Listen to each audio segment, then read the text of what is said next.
You finish reading something meaningful, close the book or turn off the video. There's maybe 5 seconds of quiet. Then the mind starts moving again. What's next? What should I do now? What am I supposed to understand from that? It happens so fast you barely notice, but it's always there. This low-level scanning, like the mind is constantly checking. What's missing? What still needs to be figured out? Where should attention go next? You see it clearly when you try to rest. Just sit, do nothing, and within moments, the mind is already suggesting things. Maybe I should be more present. Maybe there's something I'm not seeing yet. Even spiritually, this happens. You read about non-attachment, about letting go, about being here now, and somewhere underneath, the mind is already calculating. Okay, so if I do this, if I understand that, then I'll finally be free. Then I'll have it figured out. The search just moves from career to relationship to health to meaning to enlightenment. Different objects, same mechanism, same persistent sense that something still needs to happen before you can stop looking. And you might be tired of it, this constant reaching, but you don't know how to stop because stopping feels like giving up, like settling for incompleteness. So the mind keeps moving, keeps seeking, even when seeking itself has become the exhaustion. Swami Dayananda, a teacher in the Vedantic tradition, says something that stops most seekers mid-stride. He points to something that's been operating all along, just beneath awareness. He says, everyone is a seeker. Some seek money, others power, and all seek different forms of pleasure. Who doesn't seek some kind of satisfaction? Then he asks, this is where the inquiry begins. What am I seeking? Not what you're seeking next. What you're seeking through all of it. What this movement is trying to find. Today, we let this teaching meet what's happening in you now. The Vedantic tradition isn't trying to add another goal to your list. It's not seek enlightenment instead of seeking success. That would just be the same hunger, wearing different clothes. What Vedanta does is stranger. It questions whether the one seeking is the problem, whether the search itself obscures what you're looking for. The Sanskrit word for this is moksha, usually translated as liberation or freedom. But Dayananda is careful about what that means. He says, moksha doesn't mean freedom in the sense of escape. It means freedom from the idea that we are conditioned. Freedom from the idea, the belief that you're bound in the first place, which sounds abstract until you notice what's actually happening. You think, when I achieve this, when I understand that, when I finally get somewhere, then I'll be free. The mind is always projecting freedom into some future state, some condition that hasn't been met yet, and that projection keeps you bound. The belief that circumstances need to change before you can be what you already are. Vedanta says you're looking in the wrong direction. The freedom you're seeking isn't ahead of you. It's already the case, right now, in the middle of whatever confusion or limitation seems present. Dayananda puts it plainly. Vedanta teaches that the self is already free here and now, and has always been free. Already free here, this moment. The freedom you're seeking, through all the effort and understanding and practice, which means the entire structure of seeking is based on a misunderstanding. You wouldn't seek freedom if you recognized yourself as already free. The search only makes sense if you believe you're fundamentally lacking something. And this is where the teaching becomes uncomfortable. Because if it's already the case, why doesn't it feel like it? Why the struggle? Why this persistent sense of incompleteness? The answer Vedanta gives: you're misidentifying what you are. You think you're this limited body mind, this person with a history and problems and a future to navigate. And from that misidentification, everything else follows.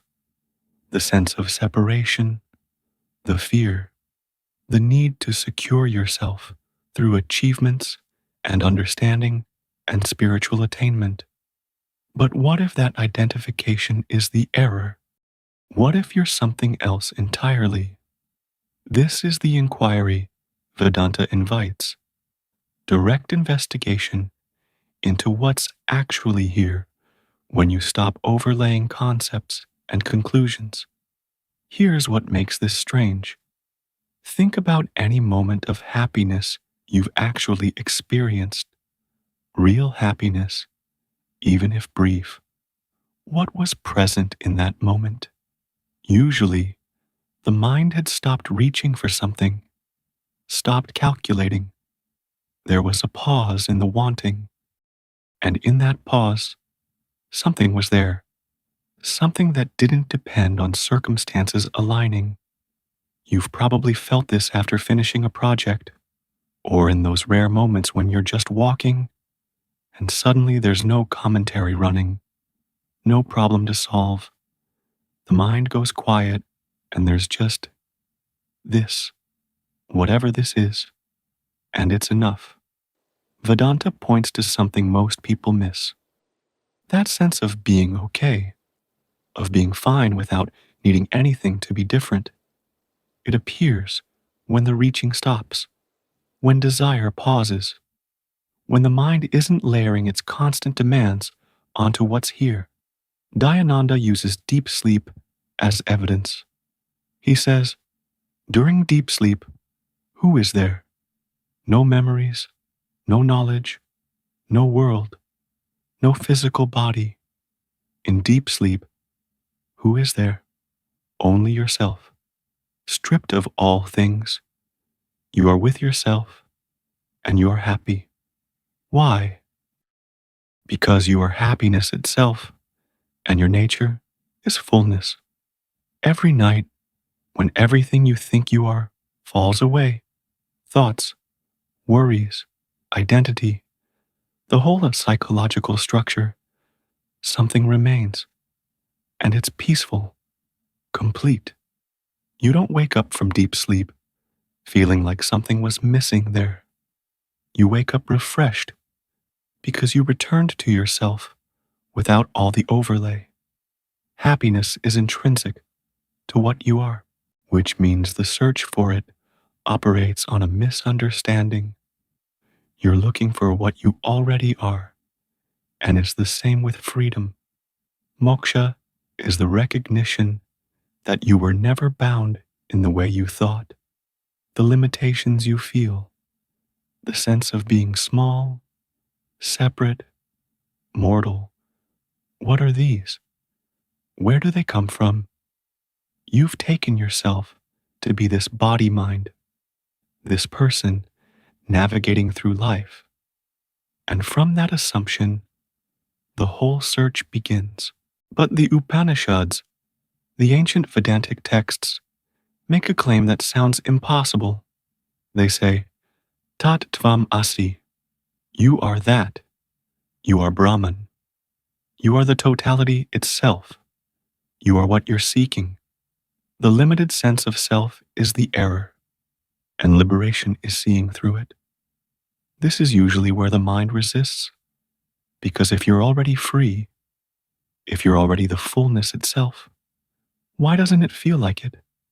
Why the suffering? Why this constant sense of something missing? And here's the paradox that can't be resolved, only seen. The belief that you're limited creates the entire structure of seeking. You feel incomplete, so you search for what will complete you. And the act of searching reinforces the belief that you're incomplete. You wouldn't seek if you felt whole. The search confirms what it's trying to fix, so the cycle perpetuates itself. The more you seek freedom, the more you confirm the belief that you're bound. The effort to become enlightened is the obstruction to seeing that enlightenment is already the case. The seeker is what needs to be seen through. The one trying to get somewhere is the reason you can't recognize you're already there.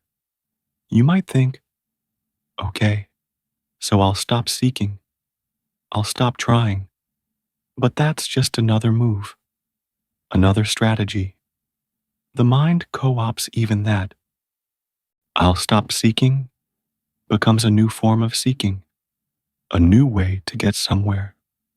What's the teaching pointing to? What's been happening all along underneath the noise? You might hear this and think, so what do I do? If seeking is the problem, if effort perpetuates the cycle, does that mean I just stop everything? Stop trying to improve? Stop practicing? Stop inquiring? The mind immediately wants to turn understanding into action, into something it can do to get somewhere.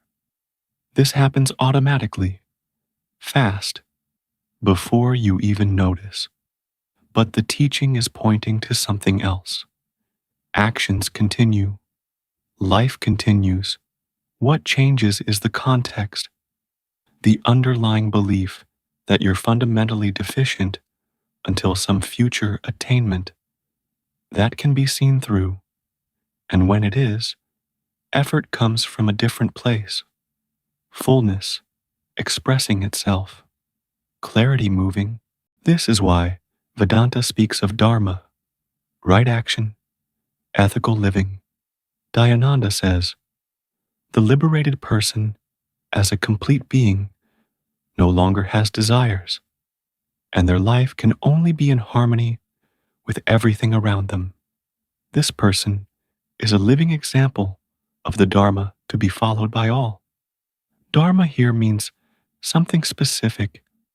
When you recognize yourself as the totality, harming another becomes harming yourself. There's no doctrine needed, no rules to memorize. The action flows from the vision. Kindness happens because separation is seen through, even if only partially. So the teaching asks you to see what you are, and from that seeing, behavior shifts naturally, organically. But here's what's difficult. The teaching says, knowledge is what frees you, seeing clearly what you are. And knowledge requires inquiry. It requires listening to the teaching, questioning it, contemplating it. This is called Shravana Sadhana, the practice of listening. Dayananda is clear about this. Knowledge is a correction of vision. Therefore, listening to the teaching is sadhana, a practice to correct the fundamental error. You're removing what prevents clear seeing, like cleaning a mirror. The mirror already reflects. You're removing the dust that obscures the reflection. The dust is all the conclusions you've made about what you are, all the beliefs that have accumulated, all the conditioning that says, you're this body, you're this mind, you're limited, you're separate, you need to become something other than what you are. And removing that requires exposure to the teaching, again and again, because the mind has been running these patterns for decades. One hearing won't shift it. The conditioning reasserts itself. So the teaching needs to meet the mind repeatedly, from different angles, until what was never true loses its grip. Dayananda talks about building a house for moksha, the foundation, ethical living, basic practices that create stability, the structure, discernment, the ability to see what's permanent and what's temporary, the roof, qualities like patience, concentration, faith. All of this prepares the ground. But the recognition itself, when you see what you are, happens in its own time. Everything that came before creates the conditions where seeing becomes possible. You can create the space. You can listen. You can remove the obstacles. The rest happens on its own. So what does this mean for you, here now? The mind will continue its habits. The sense of separation will reassert itself.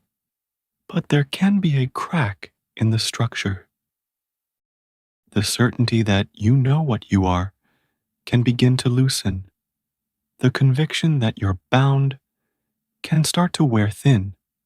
You might notice the seeking more clearly, the way the mind moves from one goal to the next, always looking ahead, always somewhere else. And in that noticing, the mechanism is seen, and seeing it changes it. The Upanishads say, you already are what you're seeking. The only question is whether you're willing to investigate that, to sit with the possibility that the freedom you're looking for is here, behind every thought, beneath every experience, closer than your own breath. Dayananda says, meditate on yourself all the time, and you will find the way, a return, again and again, to what's already here. If this teaching touches something in you, I invite you to stay with it, to walk with it. There are other teachings here that point to the same recognition from different angles. What keeps bringing you back to this search? Not what you're looking for, but what's looking.